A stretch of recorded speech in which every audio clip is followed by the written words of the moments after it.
A couple of days ago, Gal Gadot, the actress that plays Wonder Woman, announced that she'll be playing Cleopatra in a movie made by Paramount, and the internet people went insane.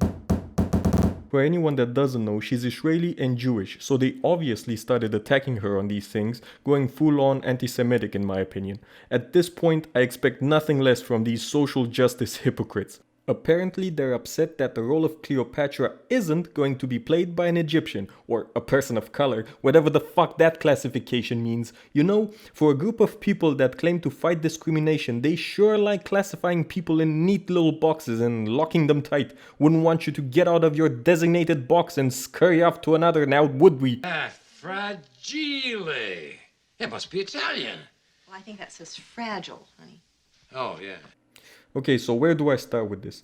There are two, for lack of a better word, issues with this movie. One is on the surface, thanks to all the bitching from these people complaining about her playing the role. In actuality, it's a non-issue, which is already being addressed by YouTubers like that Star Wars girl or The Quartering or Heel vs Babyface, and I don't think this will hurt the movie in any way, since the people that complain about these sort of stuff are a vocal minority. However, there's a second issue here which is a bit hidden under all the outrage, which is the fact that this movie apparently has this feminist agenda, and we all know these kind of agendas can hurt a movie.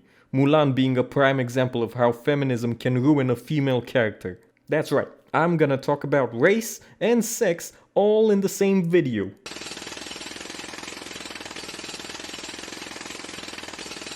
Yep, I'm gonna dig that hole until I reach the river of slime that's potentially just bubbling under the surface. So first things first, race. Somebody has to go down there.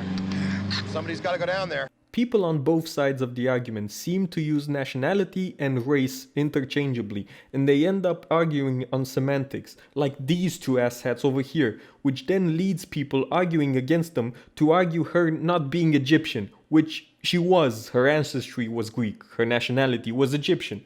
I can't believe I have to explain this to full-grown adults in the 21st century, but there we go. So saying she's not Egyptian makes people fall into the trap laid by these progressive muppets.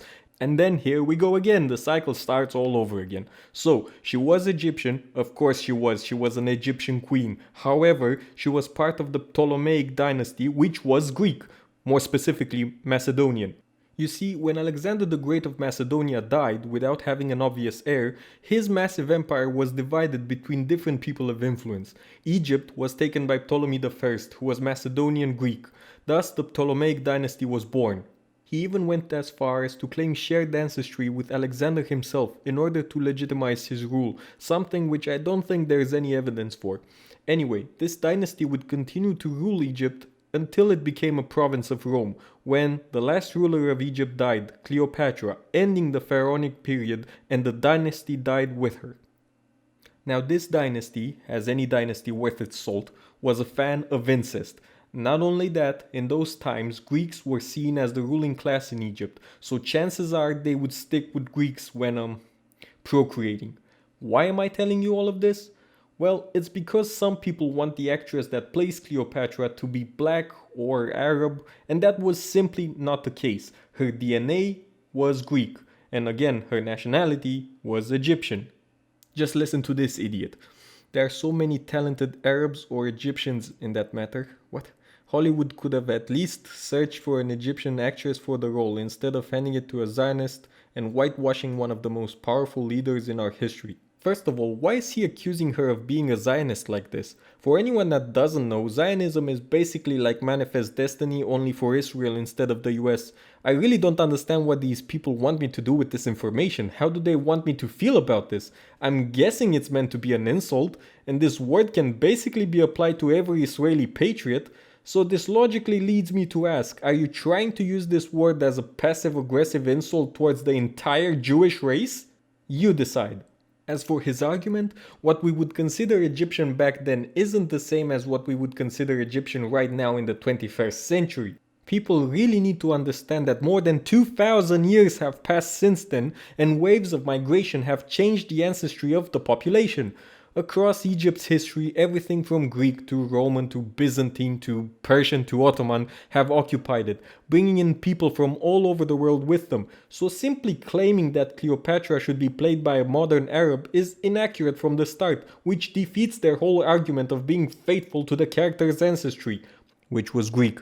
And we all know they don't give a shit about Cleopatra's ancestry, they just care about virtue signaling without actually digging any deeper into it. On the big nationality problem of Cleopatra, see, here they go again, nationality. No, your problem is with her race, not her nationality. No one is debating her nationality. Yes, Queen Cleopatra has Greek heritage, exactly, but that doesn't make her any less of an Egyptian. No, no one's claiming that. Your problem, again, is with her race, right?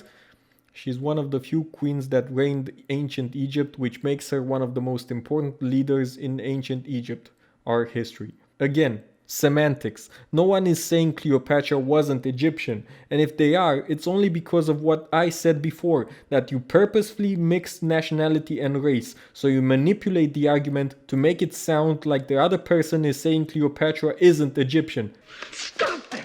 Moving on to the second asshat quoted here. So there were no Egyptian women to play an Egyptian queen. How much does it cost to make a movie like this these days? Like what, hundreds of millions of dollars to hire hundreds of people to dedicate thousands of hours of combined work, and these people are just supposed to risk it all and hire a random Egyptian actress just to satisfy you lot?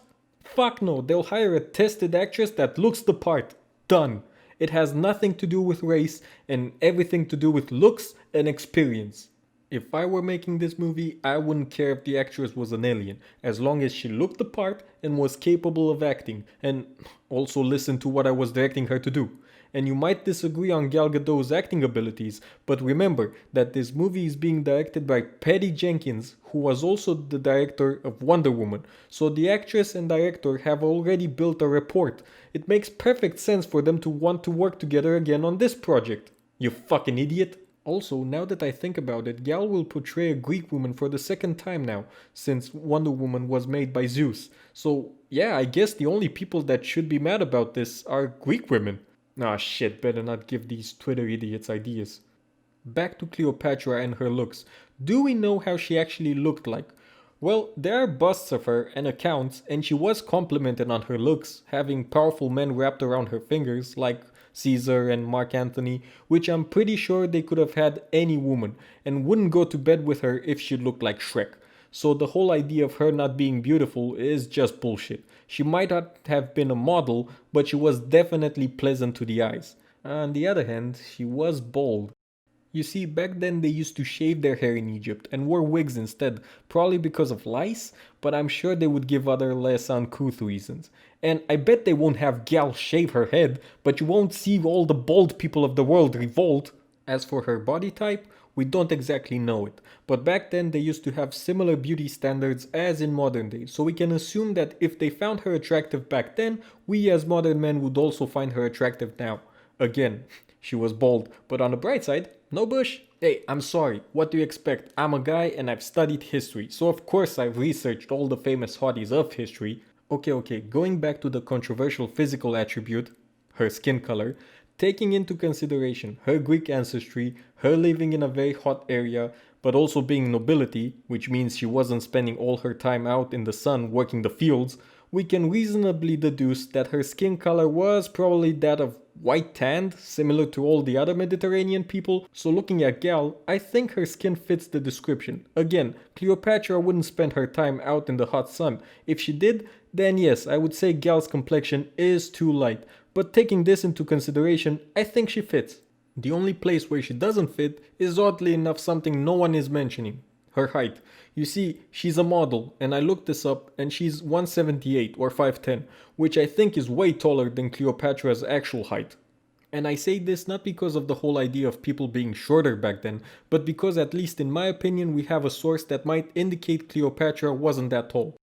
You see, before she took power, her brother used to rule Egypt, and he refused to let her see Caesar when he visited Egypt, because he knew that Cleopatra would manipulate Caesar into helping her assume power.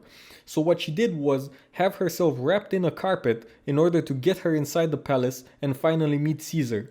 Now, I'm no mobster, but I imagine wrapping a body in a carpet isn't all that inconspicuous. You would look like a human-sized shawarma. So I assume she was short enough to fit in a carpet and have the ends closed, while being carried by one or two men. And then, when they were in front of Caesar, they would reveal this sexy little minx.